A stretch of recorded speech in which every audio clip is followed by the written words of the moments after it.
Road ఉంది sir. Municipality వాళ్ళు notice ఇచ్చారు నాకు, నేను తీసేయాలా ఈ ట్రాఫిక్ చదవాలని చెప్పారు. ఇక్కడ మున్సిపాలిటీ అధికారులు సార్, ఎంఆర్ఆర్ దగ్గర తిరిగినా సార్, సపరేట్ వాళ్ళు చెప్పిన ఇంతవరకు సార్.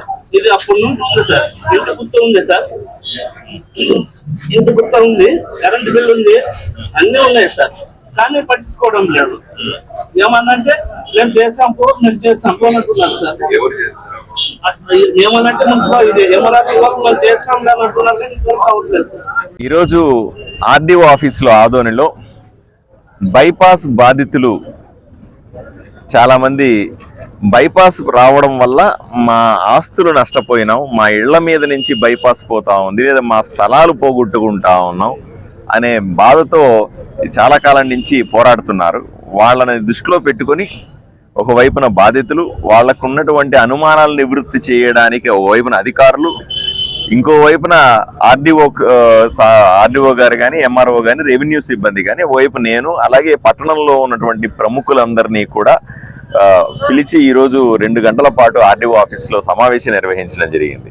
ప్రధానంగా ఈ సమావేశం నిర్వహించడానికి కారణం మొట్టమొదటిది బైపాస్ నిర్మించుకోవడం ఈ రోజుకి ఆదోనికి అత్యవసరం, దాన్ని నిర్మించడానికి సిద్ధంగా ఉన్నాను. రెండవది, నిర్మించే బైపాస్ని వేసే సందర్భంలో ఊర్లో ఉన్న ఏ వ్యక్తి కూడా, ఒక్క వ్యక్తి కూడా నేను నష్టపోయినాను అని బాధపడకూడదు అనే ఒకే ఒక ఉద్దేశంతో బాధితులందరినీ పిలిపించి ఈరోజు ఊర్లో ఉన్న పెద్దవాళ్ళందరూ కూడా, ఓవైపు లాయర్లు అయితేనే, వివిధ పార్టీలకు సంబంధించిన వ్యక్తులందరూ వచ్చి ఇక్కడ కూర్చొని వాళ్ళ బాధను విన్న తర్వాత చాలా చర్చ జరిగింది. అలైన్మెంట్ మార్పులు, వాటి గురించి. దీంట్లో సుమారుగా 7.5 కిలోమీటర్లు బైపాస్ రోడ్లో 130 కోట్ల రూపాయలు ఎవరైతే బాధితులకు అందరికీ కూడా ఇవ్వాలనుకున్నాం, 76 కోట్ల రూపాయలు రోడ్డు వేయడానికి ఉపయోగపడే డబ్బులు అనుకున్నాం. ఈ మొత్తం కూడా కేంద్ర ప్రభుత్వం ఆల్రెడీ శాంక్షన్ చేసింది మనకి. సో వీటిని వెంటనే పూర్తి చేయాల్సిన అవసరం ఉంది. అందువల్లే బాధితులందరినీ కూడా ఓదార్చాం, వాళ్ళు చెప్పిన కష్టాలన్నీ కూడా విన్నాం, వాళ్ళ వైపు నేను నిలబడ్డాం. తప్పనిసరిగా సుమారుగా ఒక 100 మంది ఈరోజు వచ్చినారు.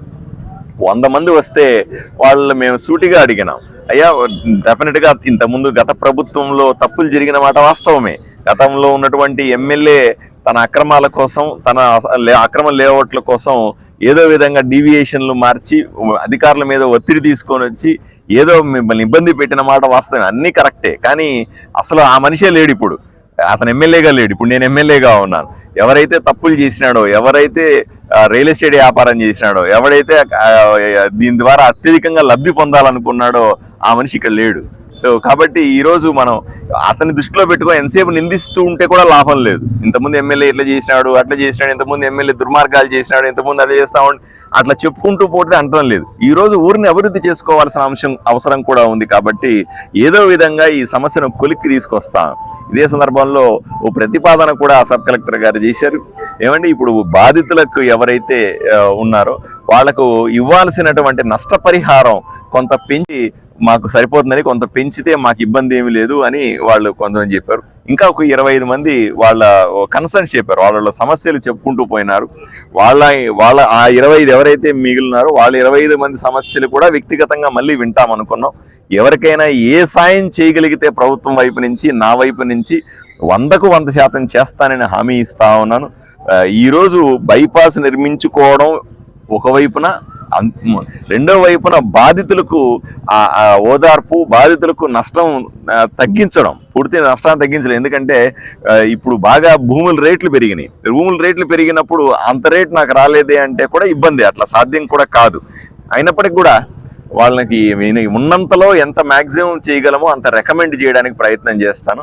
నేను కూడా వ్యక్తిగతంగా కలెక్టర్తో కానీ, మినిస్టర్లతో కానీ, రాష్ట్ర కేంద్ర ప్రభుత్వాలతో కోఆర్డినేట్ చేసుకుంటాను. బాధితులందరినీ కూడా ఎప్పుడొచ్చినా మళ్ళీ కలుస్తానని చెప్పినాను. ఎన్నిసార్లైనా కలిసి చిట్ట చివరి బాధితుడి వరకు కూడా ఏ సమస్య లేకుండా పూర్తి చేసే బాధ్యత తీసుకుంటానని చెప్పినాను. వాళ్ళని కూడా ఆలోచన చేయమని చెప్పి ఈ విధంగా ముందుకు వెళ్దామని మేమంతా అనుకుని ఈ సమావేశాన్ని ముగించినాం.